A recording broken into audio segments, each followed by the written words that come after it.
Hello friends and my dear student, क्या हाल चाल है आप सभी का। आशा होगा कि आप सब बहुत बढ़िया होंगे और आप अपनी तैयारी बेहतर तरीके से कर रहे होंगे, ईमानदारी से कर रहे होंगे तैयारी। इसी उम्मीद के साथ हम आप लोग की बैच कराते हैं कि आप लोग जो अपना एनएमएस की जो तैयारी कर रहे हैं वह बेहतर तरीके से कर रहे होंगे। जो 2026 में आपका एग्ज़ाम हो जाएगा और आपका नवंबर के महीना तक आपका फॉर्म भरा जाएगा।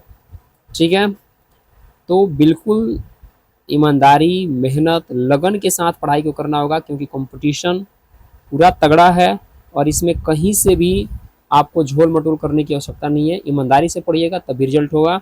ठीक है, और आपको बता भी दिए थे कि क्या करना होता है भाई। आपको पता है कि 90 नंबर का मैथ होता है, 90 नंबर के क्या होता है, सेट होता है। तो 90 90 180 नंबर की डेटा हुई और 180 में आप कैसे भी करके मेहनत करो भाई और 100 नंबर से प्लस ला दो, है ना। आप सिक्योर हो जाओगे। आपको 48,000 रुपया आपके हाथ में है। आज का थंबनेल हम लोग का यही है कि 48,000 रुपया आपके हाथ में है। कैसे भाई ये लीजिएगा 48,000 रुपया। आप डेली क्लास ज्वाइन कीजिए। जितना भी आपको यूट्यूब पर हम वीडियो बना के डाल दिए हैं आप पूरी क्लास को करते रहिए, है ना। धीरे धीरे आपकी पूरी तैयारी हो जाएगी। ठीक है, और उसके बाद नॉन वर्बल रीजनिंग की भी बारी अब आ रही है। जब तक इधर हम लोग सेट तब तक ले खत्म कर देते हैं। जितना प्रीवियस सेट है ना, इसको पढ़ के समझ के खत्म कर देंगे और इतना याद करके रखेंगे ताकि हमारा जो काम है वो हो जाएगा। कहीं से भी इससे बाहर क्वेश्चन नहीं आने वाला है। ठीक है, तो डरना नहीं है, बने रहिए। जब तक ले इस वीडियो में जो बच्चे नए हैं कम से कम पहले वीडियो को सब्सक्राइब लाइक कर दीजिए। अपने 8 क्लास के दोस्तों के पास पूरा का पूरा शेयर कीजिए ताकि मज़ा आए क्लास करने में और पढ़ने में। ठीक है, तो देरी ना करते हुए हम लोग करते हैं वीडियो को शुरू। और वेलकम बैक टू आपका BCSP। कौन है? BCSP, एक प्यारा सा यूट्यूब चैनल आपका। ठीक है, जो आपको पूरी तरह से बेहतरीन क्लासेस दे रहा है।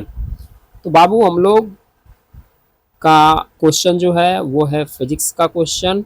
आप यहाँ पे देख भी रहे हैं और पहला ही क्वेश्चन आपका है कि न्यूटन का द्वितीय नियम निम्नलिखित में से किसकी माप बताता है। न्यूटन का दूसरा नियम किसकी माप बताता है? जड़त्व का, बल का, संवेग का, त्वरण का। किसकी माप बताता है आपको बताना है ना। तो न्यूटन का दूसरा नियम होता है, न्यूटन के दूसरे नियम से फॉर्मूला निकलता है F बराबर ma। न्यूटन के दूसरा नियम से फॉर्मूला निकलता है F बराबर ma।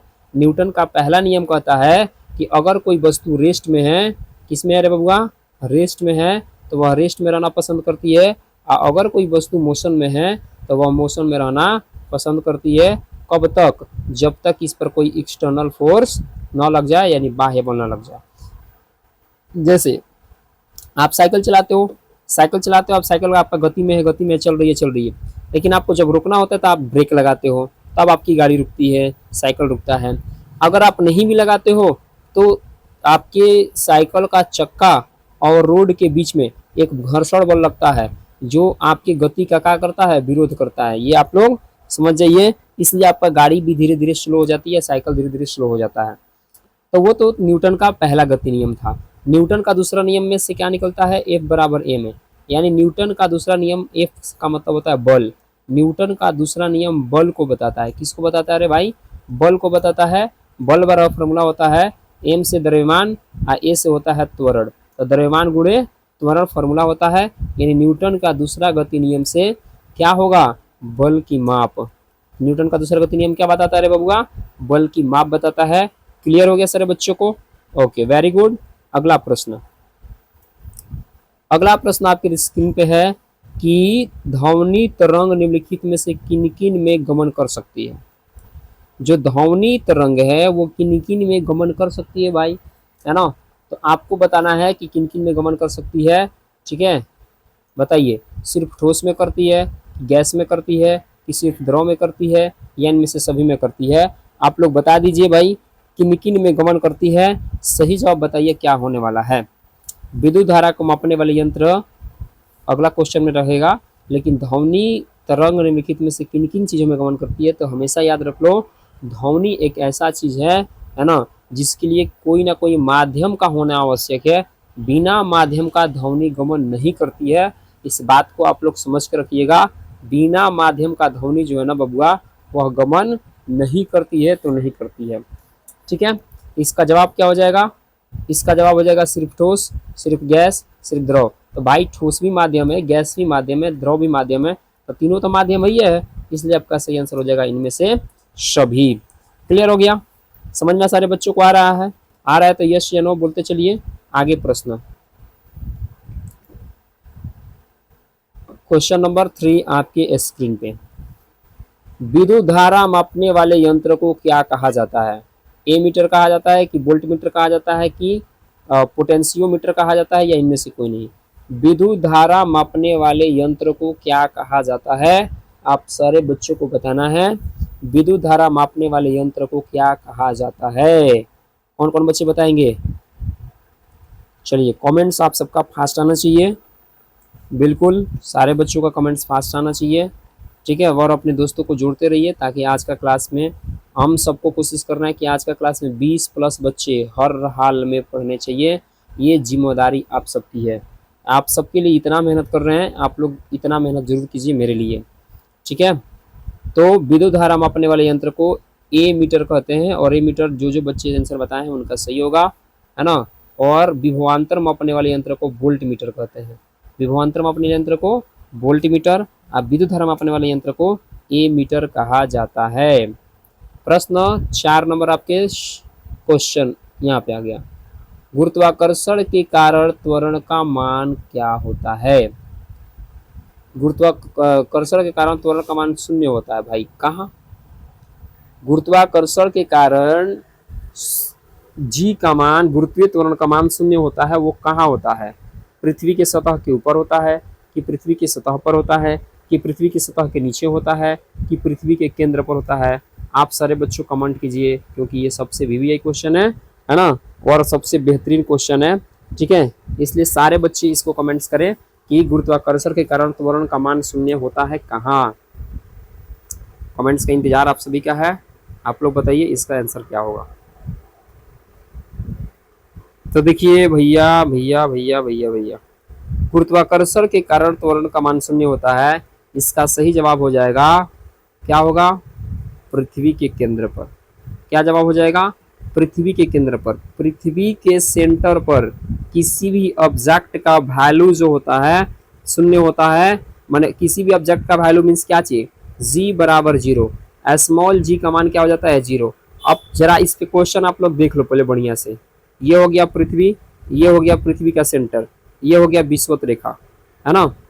तो पृथ्वी के सेंटर यानी पूरे गहरा वाला सेंटर की हम बात कर रहे हैं, तो पृथ्वी के सेंटर पर स्मॉल जी का मान क्या होता है भाई? 0 होता है। जैसे जैसे आप पृथ्वी के ध्रुव की तरफ बढ़ते हो, इधर भी ध्रुव है, इधर भी ध्रुव है, तो यहाँ पे जी के मान में क्या आता है? चेंजिंग आता है ना। और ध्रुव की तरफ जाते हो तो बताओ जी का मान बढ़ता है कि घटता है? विषुवत रेखा पर आते हो तो बताओ जी का मान घटता है या बढ़ता है? ये आपको बताना है ना। फ्री रूप से गिर रही किसी ऑब्जेक्ट जो सतह पर होता है, वहां पे आपको पता होना कि चाहिए जी का मान लगभग 9.8 मीटर पर सेकेंड स्क्वायर होता है। लेकिन आप लोग ये प्रश्न का जवाब दो कि पृथ्वी के जब ध्रुव पर जाते हो, ध्रुव की तरफ बढ़ते हो तो जी का मान घटता या बढ़ता है, और नीचे की तरफ आते हो तो जी का मान घटता या बढ़ता है, और विषुवत रेखा पर जी का मान क्या होता है? आप सभी बच्चों को बताना है ना। चलिए, ऐसे इसका आंसर हो जाएगा, गुरुत्वाकर्षण के कारण त्वरण का मान शून्य होता है, वो कहाँ होता है भैया? तो पृथ्वी के केंद्र पर होता है। बाकी जो क्वेश्चन आपसे पूछे हैं आप लोग उसको जरूर ध्यान में रखिएगा। प्रश्न अगला है कि ऊर्जा का एसआई मात्रक क्या होता है? ऊर्जा का एसआई मात्रक पूछा गया है ना। आपको बताना है कि एनर्जी का एसआई मात्रक क्या होता है? अर्ग होता है कि जूल होता है कि वाट होता है कि न्यूटन होता है? क्या होता है बबुआ बताइए। 5 नंबर क्वेश्चन, सबसे बेहतरीन क्वेश्चन, सबसे आसान क्वेश्चन, और सारे बच्चे इसका जवाब दे देंगे, मेरे को आशा विश्वास है। फटाक फटाक सारे बच्चे इसका जवाब दें, सारे बच्चे इसका जवाब दें। ऊर्जा का एसआई मात्रक क्या होता है? चलिए देखिए, बात किया जाए, अर्ग जूल वाट न्यूटन। देखो भाई, ऊर्जा का एसआई मात्रक एक अर्ग है, लेकिन ये एसआई मात्रक नहीं है। ऊर्जा का एसआई मात्रक जूल होता है, ये बात सही है। ऊर्जा का मात्रक अर्क भी होता है लेकिन एसआई मात्रक नहीं है। ठीक है, ऊर्जा का एक मात्रक है, ये भी एक इकाई है अर्ग, लेकिन एसआई मात्रक नहीं है। ऊर्जा का एसआई मात्रक होता है जूल। वाट किसका मात्रक होता है भाई? विद्युत शक्ति का एसआई मात्रक होता है वाट। शक्ति का एसआई मात्रक वाट होता है। अब बल का एसआई मात्रक क्या होता है? न्यूटन। बल का एसआई मात्रक क्या होता है? न्यूटन। याद हो गया सारे बच्चों को? अगला प्रश्न 6 नंबर आपके स्क्रीन पे। एक वस्तु द्रव में तैरेगा अगर उत्प्लवन बल होगा। अरे भाई क्या होगा? उत्प्लावन बल क्या होना चाहिए? उत्प्लावन मतलब उछाल बल जो होना है वो क्या होना चाहिए, है ना। एक वस्तु द्रव में तैरेगा अगर उत्प्लावन बल का मान क्या होगा? शून्य होगा, कि उसके भार से ज्यादा होगा, कि भार से कम होगा, कि भार के बराबर होगा। कौना कंडीशन में वस्तु तैरेगा? उत्प्लावन बल होगा, शून्य होगा तब तैरेगा उत्प्लावन बल का मान, या उसके भार से ज्यादा होगा तब तब तैरेगा, या उसके भार से कम होगा तब, या उसके भार के बराबर होगा तब। कब वस्तु तैरेगा ये आपको बतानी है। क्लियर? तो इस क्वेश्चन का जवाब आप लोग फटाक फटाक बताइए, इसका सही जवाब क्या होगा। एक वस्तु द्रव में तैरेगा तो उत्प्लावन बल का मान क्या होना चाहिए कि वस्तु तैरेगा। तो कभी भी आप बात याद करके रखो, जो पानी होता है, पानी में जो उछाल बल होता है, जो उत्प्लावन बल होता है, ठीक है, वो वस्तु को ऊपर की तरफ लगाता है। जो वस्तु के शरीर पर ऊपर की ओर लगाता है तो वस्तु इस पे तैरेगा। लेकिन क्या होना चाहिए? अगर वस्तु का भार से अगर ज्यादा भार उसका नहीं होगा, अगर बताओ उत्प्लावन बल शून्य होगा, तो उत्प्लावन बल का मान जब शून्य होगा तो शून्य होगा, इसका मतलब उत्प्लावन बल लग ही नहीं रहा है। तो जब उत्प्लावन बल लग ही नहीं रहा है तो वस्तु तैरेगा, तो वस्तु तो पक्का है डूब जाएगा। ठीक है, वस्तु क्या हो जाएगा? डूब जाएगा, शून्य होगा तो। दूसरा बात कि उसके भार से ज्यादा होना चाहिए। हाँ भाई ये बात सही है कि वस्तु के भार से उत्प्लावन बल का मान क्या होना चाहिए? ज्यादा होना चाहिए। ज्यादा होगा तभी तो इसको क्या करेगा? अपने ऊपर तैराएगा। अगर कम होगा तो वस्तु का वैल्यू ज्यादा हो गया, उसका भार ज्यादा हो गया, तो वस्तु पक्का डूबेगा ही डूबेगा यहाँ पे। दूसरी चीज अगर आप यहाँ पे देख लो कि वस्तु के भार के बराबर, तो वस्तु के भार के बराबर अगर उत्प्लावन बल का मान और वस्तु का भार दोनों वैल्यू बराबर हो जाता है तो वस्तु तैरेगा। इस कंडीशन में वस्तु तैरेगा, लेकिन पता है वस्तु डूब के तैरेगा। कैसे तैरेगा? वस्तु डूब के तैरेगा। इस कंडीशन में दोनों वैल्यू क्या हो जाते हैं? बराबर हो जाते हैं। क्लियर हो गया? लेकिन यहाँ पे कह रहे हैं कि वस्तु तैरेगा अगर उत्प्लावन बल का मान क्या होगा? उसके भार से ज्यादा होगा, तब वस्तु उसके ऊपर फ्लोट करेगा यानी तैरेगा। अगला प्रश्न है, अगर एक राशि का मान -6.0 मीटर पर सेकंड है तो वह राशि है क्या है भाई? एक्चुअल में -1.6 है, तो वह कण की चाल है, या कण का वेग को दिखा रहा है, या कण की त्वरण को दिखा रहा है, या कण की स्थिति को दिखा रहा है। आपको बताना है अगर एक वस्तु की राशि का मान -6.0 मीटर पर सेकंड है तो वो किसको दिखा रहा है आपको। चलिए, तो अगर एक राशि का मान अगर इतना होता है तो वह राशि किसको डिनोट करता है, किसको दिखाता है? आप सोच के बताओ। चाल में पता है कि कोई दिशा नहीं होती है, चाल एक अदिश राशि है और चाल का भी ऐसा ही मात्रक मीटर पर सेकंड होता है। ठीक है, कण का वेग, तो भाई वेग जो होता है, वेग कभी भी बिना दिशा का नहीं होना चाहिए। वेग एक निश्चित दिशा में होता है। त्वरण तो ऐसे ही नहीं होगा भाई, क्योंकि त्वरण का ऐसा ही मात्रक होता है मीटर पर सेकेंड स्क्वायर। जब मीटर पर सेकेंड स्क्वायर होगा तो त्वरण तो होगा ही, वो नहीं होगा। आप एक बार सोच के देख लो। ठीक है, उसके बाद कण की स्थिति, तो कण की स्थिति का मतलब क्या हुआ? जब ऑलरेडी वो उसका कुछ ना कुछ स्पीड से चल रहा है तो वो स्थिति थोड़ी ना हुआ, है ना। तो इस कंडीशन में क्या होगा? तो कण का वेग बिल्कुल नहीं होगा। कण की चाल, इसलिए इसका सही आंसर होगा कण की चाल, क्योंकि चाल का ऐसा ही मात्रक मीटर पर सेकंड होता है। और दूसरी बात कि चाल में कोई दिशा नहीं होता है, तो इसमें कोई दिशा का जिक्र नहीं किया गया है। कण का वेग तब होता है जब इसमें कोई दिशा का जिक्र किया गया होता है कि ये वस्तु यहाँ से यहाँ की तरफ जा रही है, इधर से इधर की तरफ जा रही है ना, इससे इधर की तरफ जा रही है। लेकिन चाल में कोई चूंकि डायरेक्शन की बात नहीं किया गया, इसलिए चाल इसका सही आंसर हो जाएगा। याद रखिएगा, चाल और वेग का एसआई मात्रक सेम होता है, लेकिन ध्यान देना है वेग में दिशा होगा और चाल में कोई दिशा नहीं होता है। इस बात को ख्याल सारे बच्चों को रखना है। ठीक है, अगला प्रश्न की तरफ बढ़ चले। प्रश्न हम लोग के पास क्या है भाई? प्रश्न 8 नंबर देखिए, और 8 नंबर प्रश्न क्या कह रहा है एक बार ध्यान से समझना है। प्रश्न 8 नंबर कह रहा है एक कण एक समान चाल से गतिमान है तो दूरी समय ग्राफ क्या होगा। एक कण जो है एक समान चाल से गतिमान है तो कभी भी याद रखना तो दूरी समय ग्राफ क्या होगा। तो एक सरल रेखा होगा कि एक वृत्त होगा कि एक अक्ष के समानांतर होगा कि वाई अक्ष के समानांतर होगा। आप स्वयं बता दो भाई। जब चाल की बात कर रहा है तो चाल में क्या होगा, क्या वो एक अक्ष के समानांतर होगा या वाई अक्ष के समानांतर होगा या सर्कल होगा। तो आप लोग क्या बोलने वाले हो, आप इसका जवाब बताओ। एक कण एक समान चाल से गतिमान है, एक समान चाल का मतलब हुआ कि वो एक समान चाल से वो चल रहा है। इस कंडीशन में जो कण होता है उसकी आपको बताना है कि गति क्या होने वाला है। आप बताओ।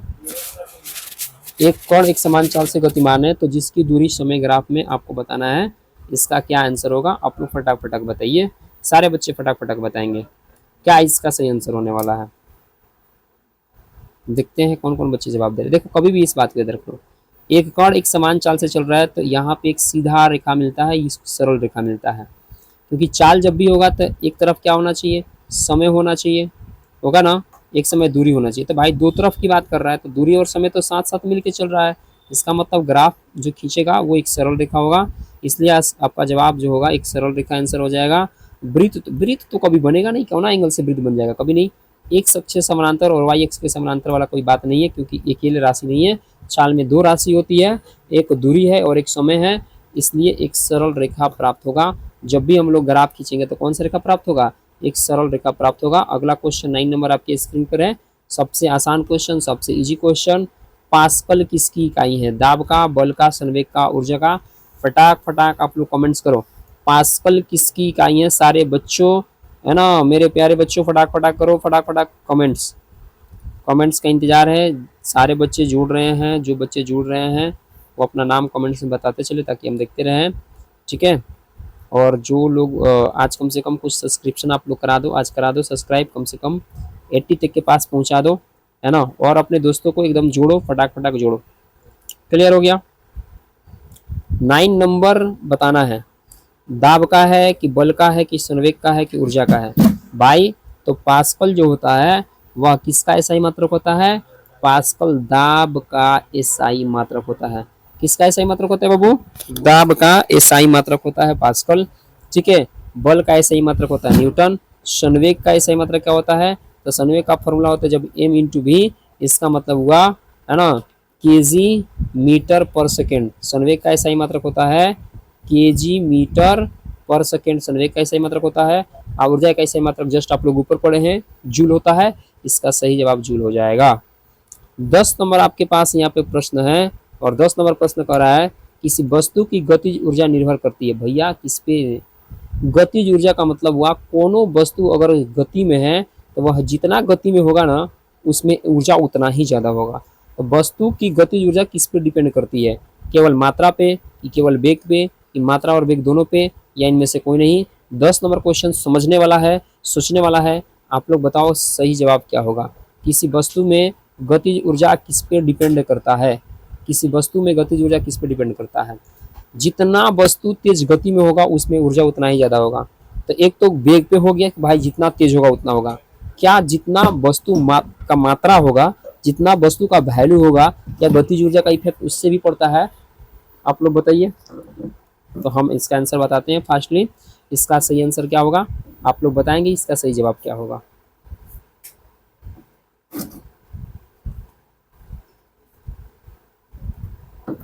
चलिए, इसका सही जवाब जो हो जाएगा वो हो जाएगा मात्रा और वेग दोनों पर इसका सही जवाब हो जाएगा। वेल डन जो बच्चे बता रहे हैं, चाबस, आप सब बेहतर जवाब दे रहे हैं, ठीक है। अगला प्रश्न है हर्ट्ज इकाई है। अरे भाई सबसे सिंपल सा प्रश्न, हर्ट्ज इकाई है किसकी, सेकंड की, किस पर सेकंड की, कि मीटर या पर मीटर। मैंने हर्ट्ज इकाई है मैंने है कौन एक्चुअल में। तो पहले जिस बच्चा को आवृत्ति याद होगा, फ्रीक्वेंसी, आवृत्ति का ही ऐसा ही मात्रक होता है हर्ट्ज, लेकिन आवृत्ति का फॉर्मूला जिस बच्चे को याद होगा, आवृत्ति का फॉर्मूला 1 बटा होता है टाइम पीरियड यानी आवर्तकाल, है ना। अब यहाँ से निकालो तो आवृत्ति बराबर फॉर्मूला क्या होता है बाबू, 1 बटा टाइम यानी समय। तो समय जो हुआ आप देख कर देखो, है ना, आप समय जो है आप देख के देखो, आपको समझ में आ जाएगा। ठीक है, 1 बटा समय का ऐसा ही मात्रा क्या होता है, सेकंड। समय का ऐसा मात्रा क्या होता है, सेकंड। जब ये नीचे से ऊपर जाएगा तो किस में हो जाएगा भाई, पर सेकंड। यानी हर्ज इकाई एक्चुअल में किसके जगह पर लिया गया है, पर सेकंड के जगह पर लिया गया है। सेकंड नहीं होगा, सेकंड समय का ऐसा ही मात्रक होता है, मीटर दूरी का ऐसा ही मात्रक होता है, पर मीटर का कोई डेटा नहीं है ना। और यहाँ पे पर सेकंड जो होता है वो हर्ज का ऐसा ही मात्रक होता है। इसका सही जवाब हो जाएगा। 11 नंबर प्रश्न खत्म, यानी फिजिक्स हम लोग बना के खत्म कर दिए। हम लोग आ गए हैं केमिस्ट्री पे, और आप सारे बच्चों को बता रहे हैं ये सारा प्रश्न 2015 में पूछा हुआ था, ये प्रीवियस ईयर है, आप लोग को बता देते हैं। और सारे बच्चे एकदम बेहतरीन तरीके से तैयारी करो और याद करके रखो। जैसे प्रीवियस ईयर का 4-5 सेट हो जाएगा, इसमें से सारे सेट में से मिला के क्वेश्चन निकालेंगे, फिर सेट कराएंगे, तब आप सबको बताना है कि इसका सही जवाब क्या होगा। क्लियर?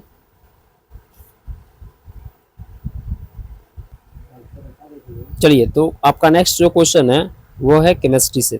और केमिस्ट्री से जो आपका प्रश्न है आप लोग देख लो। सबसे सिंपल क्वेश्चन पहला ही आपको मिल गया है, निम्नलिखित में कौन दाह्य पदार्थ है। निम्नलिखित में कौन दाह्य, तो दाह्य पदार्थ का मतलब क्या होता है कि वह पदार्थ जो जल जाए, है ना, जिसका दहन हो जाता है, समझा गया, जिसका फ्लेमिंग होता है। ठीक है, तो जो जल जाता है वो क्या होता है, आपका दाह्य पदार्थ होता है। अब आप ऑप्शन के अनुसार भाई टिक कर लो कि कौन दाह्य पदार्थ है, और फटाक फटाक कमेंट्स में बताओ, है ना। कांच हो गया, कि लोहे की कील हो गया, कि सीमेंट हो गया, या किरोसिन हो गया। कौन पदार्थ को आप लोग जला लेते हो। अगर इस प्रश्न का जवाब भैया ना बताओगे तो कहाँ ही बताओगे। ठीक है, बताओ सही जवाब इसका क्या होने वाला है। दाह्य पदार्थ कहाँ है भैया, बताओ फटाक फटाक। तो नहीं, हम भी देखते हैं कौन कौन बच्चे सही इसका जवाब देते हैं। फटाक फटाक बताना इसका सही जवाब क्या होगा। कांच, लोहे की कील, सीमेंट या किरोसिन, बता दो क्या आंसर होगा। बोलोगे सर कांच तो जलता नहीं है, लोहे की कील तो जल नहीं सकता है, सीमेंट तो जलता नहीं है, जलने का काम तो करता है किरोसिन, इसलिए दाह्य पदार्थ कौन हो जाएगा, किरोसिन। क्लियर हो गया। Okay okay okay okay okay, अगला प्रश्न की तरफ बढ़ते हैं। पेट्रोल है एक, कौन है रे भाई, पेट्रोल क्या है, दहन का अपोषक पदार्थ है, कि अदाह्य पदार्थ है, कि ज्वलनशील पदार्थ है, या इनमें से कोई नहीं है। अब बताओ पेट्रोल क्या है। 13 नंबर प्रश्न आपके पास है, और आपको बताना है क्या इसका आंसर होगा। तो एक बात बताओ, दहन का अपोषक पदार्थ, तो जो पदार्थ जलता है ना, तो पेट्रोल उसके साथ डाल दोगे तो नहीं जलेगा। अरे नहीं भाई, पेट्रोल डालोगे तो और तो फ्लैम कर जाएगा और जलेगा। अदाह्य है, क्या पेट्रोल में आग नहीं लगता है, लगता है भाई। पेट्रोल तो बड़ा डेंजर है, थोड़ा सा भी चिंगारी मिला एकदम फटाक देकर आग पकड़ लेता है। इसका मतलब ये हुआ कि पेट्रोल ज्वलनशील पदार्थ है। किस प्रकार का पदार्थ है, पेट्रोल ज्वलनशील पदार्थ है। क्लियर हो गया। तो पेट्रोल है एक, क्या है रे भाई, ज्वलनशील पदार्थ। क्या है, ज्वलनशील पदार्थ, है ना। इसलिए इसका सही आंसर हो जाएगा ज्वलनशील पदार्थ। देखो कितना आसान क्वेश्चन है, कितना मजेदार क्वेश्चन है। ठीक है, अगला प्रश्न 14 नंबर है, निम्नलिखित में कौन प्राकृतिक बहुलक है। नेचुरल पॉलीमर बताना है, नेचुरल जो नेचर से बनता है, कौन है रे भाई। पॉलिस्टर है, कि एक्रिलिक है, कि सेलुलोज है, कि नाइलॉन है। कौन है जो नेचर के द्वारा बनता है पॉलीमर, है ना, नेचुरल पॉलीमर कौन है। आप ऑप्शन देखो और फटाक फटाक बताओ, जवाब बताओ एकदम, सारे बच्चे का जवाब आना चाहिए। जो बच्चे समझ पा रहे होंगे ना उस क्वेश्चन का जवाब आसानी से बता पाएंगे। पॉलिस्टर बिल्कुल नेचर के द्वारा नहीं बनता है, ये सब केमिकल है, ये सिंथेटिक में आता है। ठीक है, एक्रिलिक भी नहीं बनता है भाई, नाइलॉन भी नहीं बनता है। नाइलॉन का जो रस्सी वगैरह आपका तैयार वायर किया जाता है, पैराशूट जो तैयार वायर किया जाता है, ये नेचुरल रेसा थोड़ी ना है ना, ये सब आर्टिफिशियल है, सब केमिकल होता है। सेलुलोज जो होता है ना, सेलुलोज का नाम आप सुने होंगे, जैसे पेड़ पौधा में सेलुलोज की मात्रा पाई जाती है। भाई ये भी एक पॉलीमर है, लेकिन ये तो जीव जंतु में पाया जाता है, इसलिए इसका सही जवाब आपका हो जाएगा सेलुलोज। क्या जवाब हो जाएगा, सेलुलोज इसका सही जवाब हो जाएगा। क्लियर हो गया। अगला प्रश्न हम लोग देखते हैं। प्रश्न 15 नंबर आपके पास है, उच्च अणु भार वाले बहुलक को क्या कहते हैं। उच्च अणु भार वाले बहुलक को क्या कहते हैं, बहुलक को कहते हैं। इसमें है कौन एक्चुअल में बताओ। प्लास्टिक है, कि कांच है, कि पीड़कनाशी है, या सीमेंट है। अब पहले तो ये पकड़ना जरूरी होता है कि इसमें बहुलक है कौन। सबसे बड़ी बात तो ये है कि इसमें बहुलक है कौन। अगर बहुलक पकड़ लोगे तो सारा बात समझ में आ जाएगा, है ना। तो इस ऑप्शन से आप चाहो तो काट सकते हो। देखो, पीड़कनाशी भाई एक प्रकार का दवा है, ये बहुलक के रूप में इस्तेमाल तो करते नहीं हो। सीमेंट का इस्तेमाल, नहीं नहीं नहीं, ये बहुलक है ही नहीं, है ना, इसका फॉर्मेशन ऐसा कुछ नहीं है ना। बहुलक का मतलब होता है कि जो छोटे छोटे एकलक मिलकर जब ढेर सारे एकलक मिल जाते हैं तब वो बहुलक कहलाता है। तो ऐसा कुछ है नहीं, कांच भी बहुलक में नहीं आता है ना। लेकिन आपका जो जवाब है, एक परफेक्ट जो जवाब है, वो कौन जवाब है? प्लास्टिक। आपको पता है भाई, प्लास्टिक का रस्सी आता है कि नहीं आता? प्लास्टिक के कितने सारे इंस्ट्रूमेंट तैयार हो गए, तो ये एक बहुलक है, और ये उच्च अणुभार वाला बहुलक का एक उदाहरण है, ये प्लास्टिक। याद करके रखना है सारे बच्चों को। क्लियर हो गया? 17 नंबर प्रश्न पे चले, सॉरी 16 नंबर प्रश्न। आप क्वेश्चन को देखते देखते बता दोगे, है ना। सबसे अधिक सक्रिय धातु कौन है? सबसे अधिक सक्रिय धातु कौन है आपको बताना है। पोटेशियम है कि सोडियम है कि तांबा है कि सोना है, आपको बताना है। प्रश्न का जवाब सही सही क्या होगा? सबसे अधिक सक्रिय धातु, सक्रिय का मतलब होता है जो फास्ट रिएक्ट करता हो। क्या करता हो? फास्ट रिएक्ट करता हो। किसी भी चीज को अगर रिएक्टिव, आपको बोले थे ना कि आपको रिएक्टिव सीरीज आप लोग सर्च कर लो, या हम यहाँ पे रिएक्टिव सीरीज लगा देंगे। आज की रीडिंग में क्या करते हैं, यहाँ पे रिएक्टिव सीरीज लगाते हैं। तो रिएक्टिव सीरीज जिसको याद होगा ना, वो आसानी से इतना दिमाग लगा लो, रिएक्टिव सीरीज जिस बच्चों को याद होगा वो समझ जाएगा कि सबसे सक्रिय धातु कौन होता है, सबसे क्रियाशील धातु कौन होता है। तो सबसे अपर में आता है, सबसे अपर, सबसे ऊपर होता है ना रिएक्टिव सीरीज में, पता है कौन? पोटेशियम, सोडियम, तांबा, सोना। कौन होता है बताओ, सारे बच्चे बताओ, पहले बताओ, फिर उस पर हम लोग बात करते हैं। कौन है सबसे सक्रिय धातु? कौन है? सबसे अप में आता है पोटेशियम, है ना। सबसे सक्रिय धातु कोई है तो वो पोटेशियम है, सबसे ऊपर ही रहता है ना। रिएक्टिव सीरीज में सबसे ऊपर ही रहता है। आपको रिएक्टिव सीरीज लगाकर आज दिखा देते हैं। यहाँ तक 16 तक प्रश्नों को कंप्लीट किए। अब हम लोग प्रश्न पे आ जाते हैं, यहाँ 17 नंबर। 17 नंबर प्रश्नों को आप लोग को यहाँ देख लो। 17 नंबर प्रश्न आपके सामने है, स्क्रीन पर है। तब तक ले आप सारे लोग जो भी नए नए हैं, कम से कम वीडियो को लाइक वगैरह कर लो, सब्सक्राइब भी कर लो। आज कम से कम 80 वाला में कंप्लीट करा दो, ठीक है। 17 नंबर क्वेश्चन आपके स्क्रीन पे है, और ये क्वेश्चन कह रहा है कि धात्विक चमक किस में पाई जाती है? जस्ता में, कि कार्बन में, कि गंधक में, कि फास्फोरस में।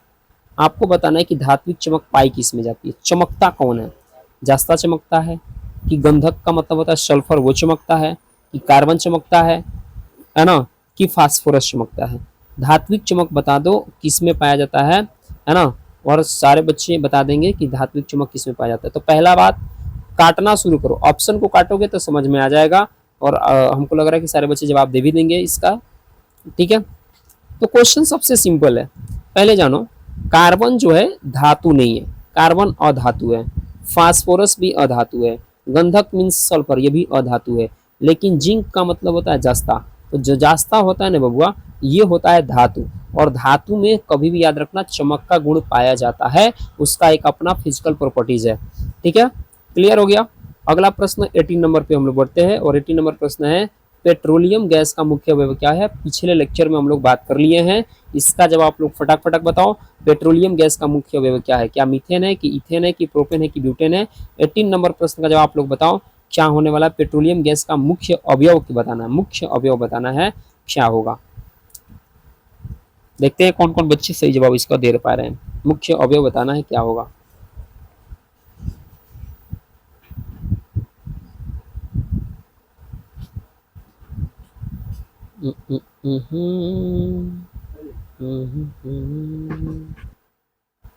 तो इस क्वेश्चन का जवाब बताइए, क्या होने वाला फटाक फटाक।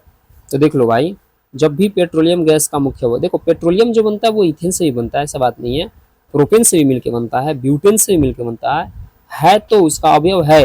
लेकिन ना होता है कि मुख्य अवयव क्या है, तो मुख्य रोल में जो होता है वो होता है ब्यूटेन। क्या होता है? ब्यूटेन।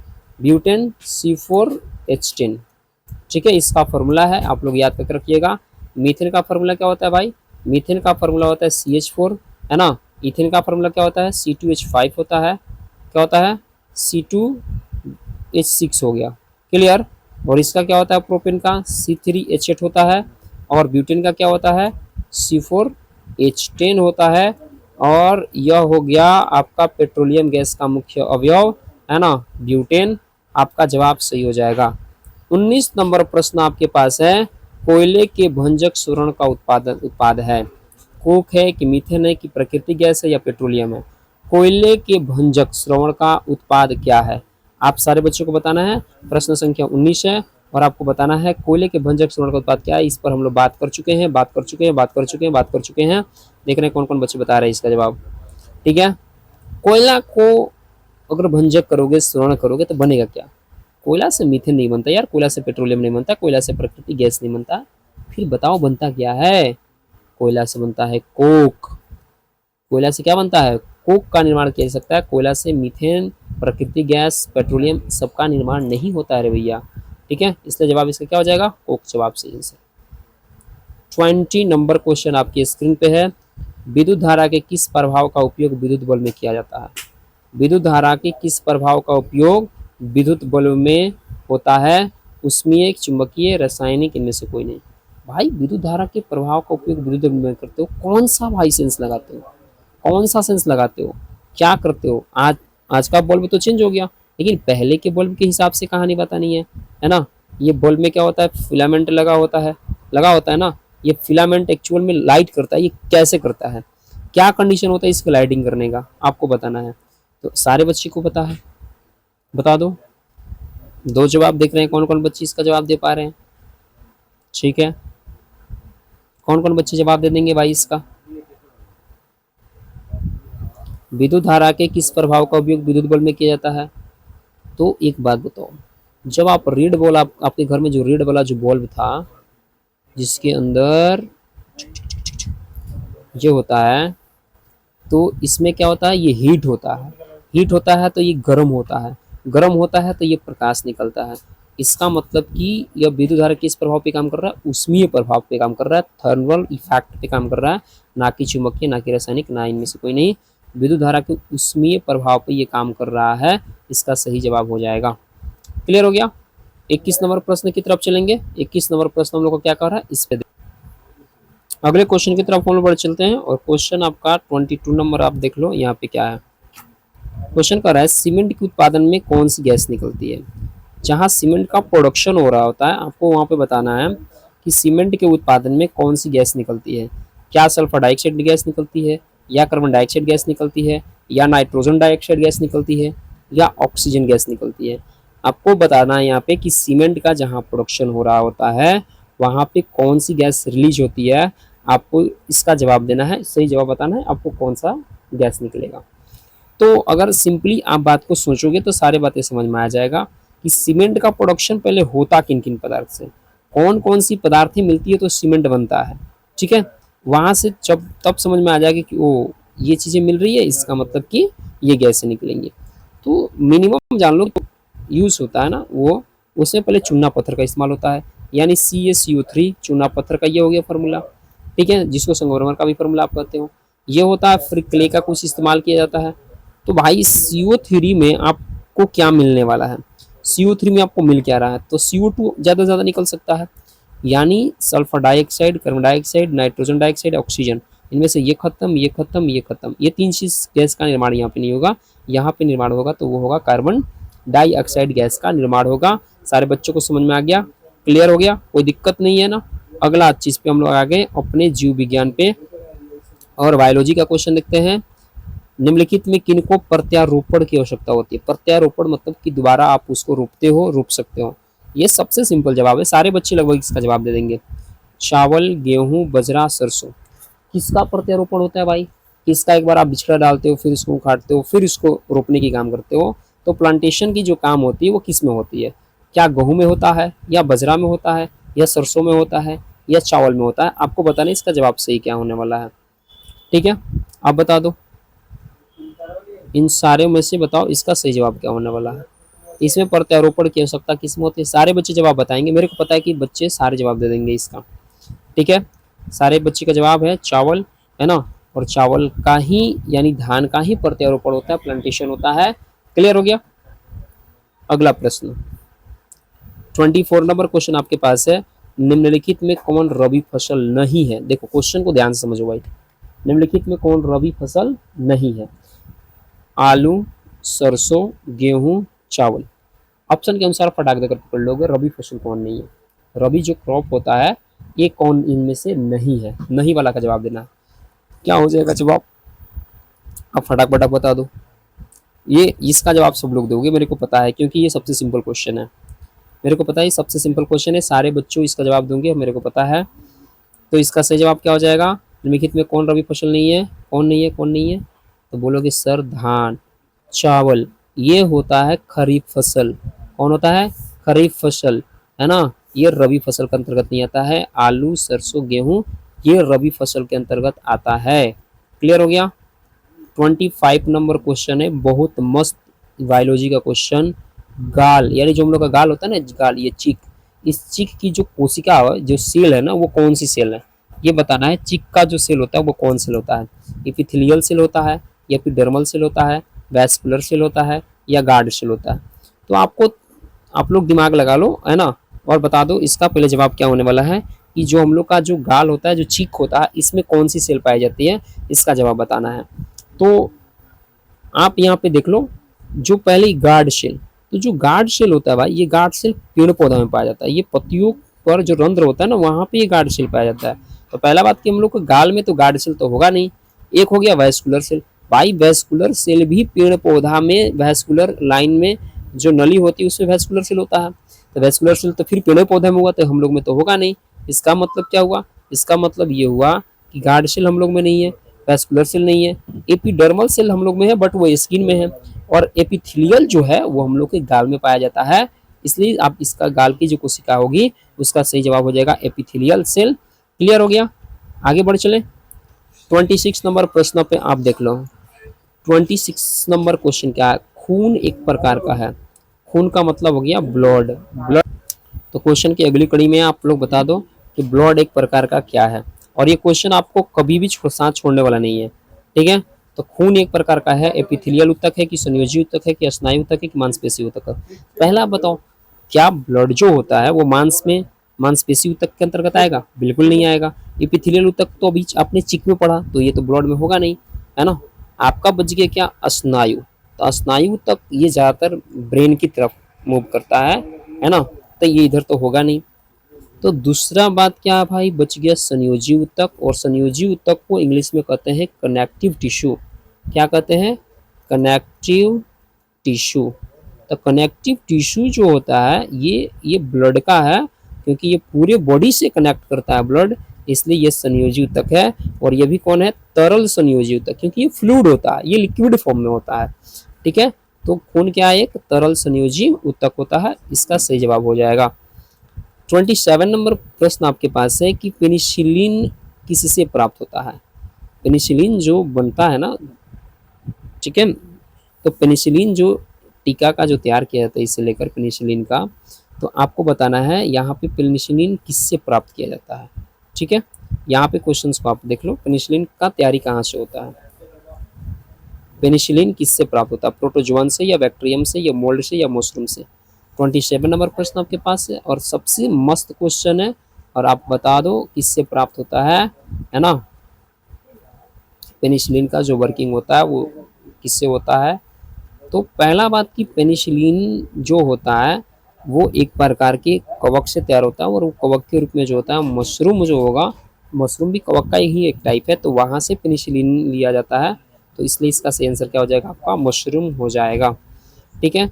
28 नंबर क्वेश्चन की तरफ बढ़ते हैं, और 28 नंबर क्वेश्चन आपके स्क्रीन पे है, पाश्चुरीकरण में शराब को गर्म किया जाता है। पाश्चुरीकरण जो होता है ना, पाश्चुराइजेशन जिसको हम लोग बोलते हैं, वहाँ पे शराब को अगर गर्म करने की जो बात करते हैं, तो आप यहाँ पे बता दो कि शराब को गर्म किया जाता है कितने डिग्री सेल्सियस पे, 30 पे करते हो या 45 पे करते हो या 60 पे करते हो या 90 पे करते हो, आप जवाब बताओ कहाँ पे। तो आप यहाँ पे क्वेश्चन जो है आप इसको क्लियर कर लो सारे बच्चे, और क्वेश्चन का जवाब क्या होने वाला है कि पाश्चुरीकरण में शराब को जो हीटिंग किया जाता है उसका होता है 30 डिग्री सेल्सियस। कितना होता है रे बाबू, 30 डिग्री सेल्सियस जो होता है, इसमें शराब को गर्म किया जाता है। आप लोग बताओ कि पाश्चुरीकरण में दूध को कितना पे गर्म किया जाता है, कमेंट से बताओ। दूध को कितना डिग्री सेल्सियस पर गर्म करके उसको सुरक्षित रखा जाता है। शराब को तो मैंने बता दिया कि 30 डिग्री सेल्सियस पे रखा जाता है। क्लियर। 29 नंबर प्रश्न आपके पास है कि गर्भाशय के अंदर भ्रूण सुरक्षित रहता है ना। जो माँ का जो गर्भ होता है उसके अंदर जो भ्रूण होता है, जो एम्ब्री होता है ना, जो बच्चा पल रहा होता है, वो किसकी वजह से सुरक्षित रहता है?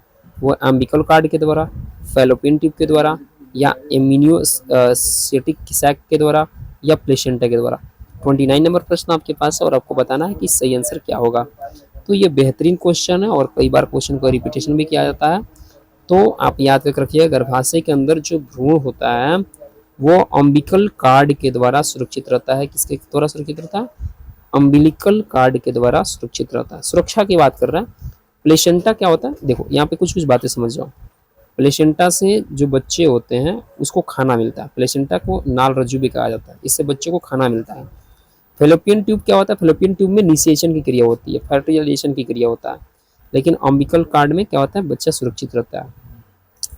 30 नंबर क्वेश्चन है, ग्लूकोज में, खून में ग्लूकोज स्तर किनके द्वारा नियंत्रित होता है? आपको बताना है। हम लोग का जो ब्लड है भाई, जो फ्लो कर रहा है, इसमें अगर ग्लूकोज की मात्रा अगर बढ़ेगा ना, किसकी मात्रा? ग्लूकोज की मात्रा। तो ग्लूकोज की मात्रा अगर बढ़ेगा ना तो हम लोग शुगर का पेशेंट हो जाएंगे, ठीक है, यानी डायबिटीज़ का पेशेंट हो जाएंगे। तो इसमें इसको कंट्रोल कौन करता है? तो गाल ग्रंथि करती है, जो ठीक है यहाँ पे ये करती है। अग्नाशय एक पार्ट होता है वो करता है। वृषण करता है या अंडाशय करता है? तो वृषण, अंडाशय, ये दोनों जनन ग्रंथि है, ये दोनों इसमें हेल्प नहीं करते हैं। गाल ग्रंथि यहाँ पे ये भी हेल्प नहीं करता है, यानी बच गया आपका सही आंसर क्या है बाबू? सारे लोग जवाब बता दो, आपका बच गया अग्नाशय। अग्नाशय आपका इज द राइट आंसर, सही आंसर हो जाएगा, क्योंकि अग्नाशय में लैंगरहैंस द्वीपिका पाई जाती है और लैंगरहैंस द्वीपिका से एक हार्मोन रिलीज होता है जिसका नाम है इंसुलिन। क्या नाम है? इंसुलिन नामक हार्मोन होता है। और इंसुलिन नामक हार्मोन ही क्या करता है कि ग्लूकोज को कंट्रोल करता है या चीनी को का पाचन करने में हेल्प करता है, ठीक है। इसलिए उस हार्मोन का सेक्रेशन होना बहुत जरूरी है। 31 नंबर क्वेश्चन देख लो, निम्नलिखित में कौन ओजोन परत को प्रभावित करता है? अभी ये बहुत ज़्यादा स्कैम चल रहा है। जो हम लोग के ओजोन परत है जिसका फार्मूला होता है O3, ये जो O3 है ये हम लोग को काफ़ी बचाता है। सूर्य से आने वाली जो किरणें होती है ना, उसमें जो रेडिएशन वाली जो किरणें होती है इसको ये सोख लेता है, हम लोग के पास आने नहीं देता है। तो ये हम लोग के लिए सुरक्षा कवच का काम करता है ओजोन। लेकिन इसको कोई बर्बाद कर रहा है, प्रभावित कर रहा है। कौन? क्या कार्बन डाइऑक्साइड है, कि क्लोरोफ्लोरोकार्बन है, कि कालिक है, या धूल है? कौन कर रहा है भाई? इसका जवाब बताओ। ये बहुत बेहतरीन क्वेश्चन है, आपके एग्जाम के लिए बहुत टॉप क्वेश्चन रहेगा ये। CO2 के प्रभाव, CFC का प्रभाव, या कालिक, या धूल, कौन करता है? ये बता दो। चलो जवाब आप बताओगे तो सही है, नहीं बताओगे तो हम बता देते हैं। इसका जवाब आपका सही हो जाएगा क्लोरोफ्लोरोकार्बन। याद रखना, क्लोरोफ्लोरोकार्बन जो हम लोग शेविंग क्रीम लगाते हैं उसमें है, जो स्प्रे सेंट मारते हैं उसमें है, जितने भी तरह की क्रीम आती है उसमें सब की मात्रा होती है। और इसका वजह क्या है? ये इन्वायरमेंट में आ रहा है और ओजोन परत को प्रभावित कर रहा है। समझ गए सारे बच्चे? तो इससे बचना बहुत जरूरी है। 32 नंबर क्वेश्चन आपके स्क्रीन पर है। 32 नंबर क्वेश्चन कह रहा है, निम्नलिखित में कौन सी अपशिष्ट सामग्री ऑक्सीजन की मांग करने वाला है? ऑक्सीजन की मांग कौन करता है भाई? अपशिष्ट सामग्री, कीटनाशक, तेल, ग्रीस, घरेलू कचरा, कौन करता है भाई? 32 नंबर प्रश्न का जवाब देख रहे हैं कौन बच्चे दे रहे हैं, है ना, कि ऑक्सीजन, ऑक्सीजन की मांग करने वाला कौन है? आप बता दो। अपशिष्ट सामग्री, अपशिष्ट होना चाहिए लेकिन वो ऑक्सीजन की मांग कर रहा है, तो एक्चुअल में है कौन? आपको इसका जवाब बताना है, ठीक है। कीटनाशक है, कि तेल है, कि ग्रीस है, या घरेलू कचरा है? सारे बच्चे देख रहे हैं जवाब कौन कौन फटाक फटाक दे रहे हैं। ओके ओके ओके ओके, सारे बच्चों का जवाब आना चाहिए फटाक फटाक। और ओके ओके ठीक है, घरेलू कचरा इसका सही जवाब हो जाएगा। ऑक्सीजन का डिमांड जो करता है ना अपशिष्ट में, वो होता है घरेलू कचरा। कौन होता है? घरेलू कचरा, ठीक है। 33 नंबर प्रश्न है, निम्नलिखित में कौन जल को रोगाणु मुक्त बनाने में काम आता है? जल को, जल में से कीटाणु को मार देता है कौन भाई? क्लोरीन, की ओजोन, की अल्ट्रावायलेट किरणें, या इनमें से सभी? 33 नंबर प्रश्न है और आपको बताना है। और ये बढ़िया प्रश्न है। हम लोग का जो पानी होता है इसमें कीटाणु को मारता है और शुद्ध बनाने का काम कौन करता है? तो किसकी इस्तेमाल आजकल ज़्यादा हो रही है भाई? जो पानी प्योरीफायर वगैरह वगैरह हो रहा है ना, इस सब में बताना है कि किसका काम ज़्यादा हो रहा है। वो हो रहा है क्लोरीन का। किसका इस्तेमाल किया जाता है? क्लोरीन गैस का इस्तेमाल करते हैं, है ना, जिससे कीटाणु इसमें का मर जाता है और वो का पानी पीने के लायक हो जाता है, ठीक है। इसका जवाब सबको पता हो गया। 34 नंबर प्रश्न की तरफ आ गए हैं और 34 नंबर क्वेश्चन आपके स्क्रीन पर है और ये क्वेश्चन देखिए क्या कह रहा है। अपने प्राकृतिक परिवेश से बाहर जो पौधे और जानवर संरक्षित होते हैं उन्हें क्या कहते हैं? अपने प्राकृतिक परिवेश से बाहर जो पौधे और जानवर संरक्षित होते हैं उन्हें क्या कहते हैं? इन सिटू की, एक्स सिटू की, प्रतिबंधित कृषि या प्रतिबंधित नस्ल? तो यहाँ पे सुरक्षा की बात कर रहा है, तो सुरक्षा की बात जब कर रहा है तो इसमें सही जवाब क्या होगा? तो अपने प्राकृतिक परिवेश से बाहर है और उसमें हम लोग पौधा और जानवर को सुरक्षित कर रहे हैं, तो इसमें क्या करते हैं?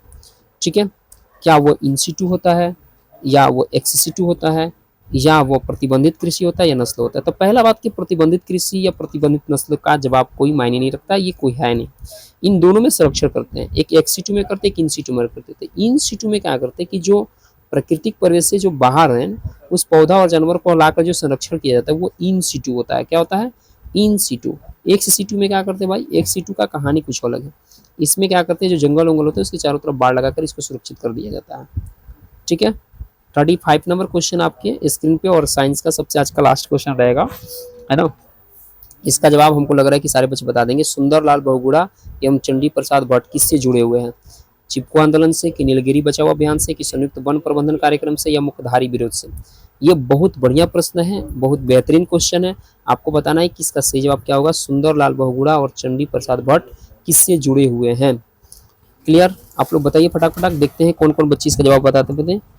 और आज का ये लास्ट क्वेश्चन का लास्ट सेशन रहेगा। आज हम लोग 35 क्वेश्चन को बेहतरीन तरीके से किया, समझ के किया। इससे आने वाले कोई भी क्वेश्चन आप लोग भूलिएगा नहीं।